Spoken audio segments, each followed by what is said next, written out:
EAMCET స్ట్రెస్సా? Testonic.ai ని try చేయండి. Free mock test, custom test, AI insights మరియు పర్ఫార్మెన్స్ ట్రాకింగ్ కూడా. Register now.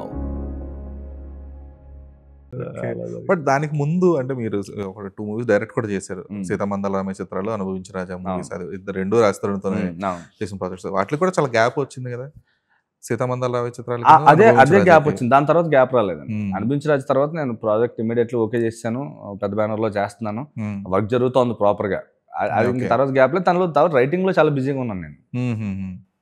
రైటింగ్ చాలా సినిమాలు చేస్తూనే ఉన్నాను కదా, రైటర్ గా చేస్తున్నారు. సో అదేం గ్యాప్ లేదు నాకు. ఓకే.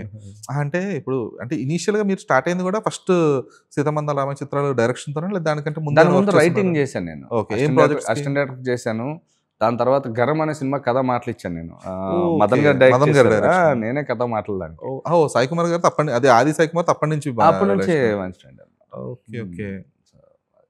సో ఫస్ట్ గరమా రైటింగ్ చేసింది. దానికంటే ముందు అసిస్టెంట్ డైరెక్టర్ గా మదన్ గారి దగ్గర చేశాను.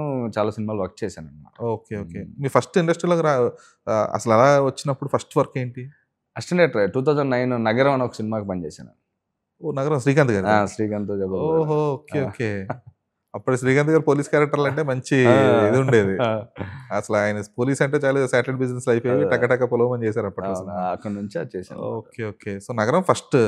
సో దానికి ఎలా వచ్చింది ఆప్షన్ అసలు మీకు? ఇంకా చాలా స్ట్రగ్లింగ్ లేండి. ఇంకా అందరిలాగా అసిస్టెంట్ గా వచ్చి ప్రయత్నాలు చేసి ఎవరైనా ఫ్రెండ్స్ అలా పట్టుకొని చాలా రోజులు వెయిట్ చేసి దాని ద్వారా అసిస్టెంట్ గా జాయిన్ అయ్యాను. అక్కడ కూడా రైటింగ్ నచ్చే అసిస్టెంట్ గా జాయిన్ అయ్యాను అనమాట.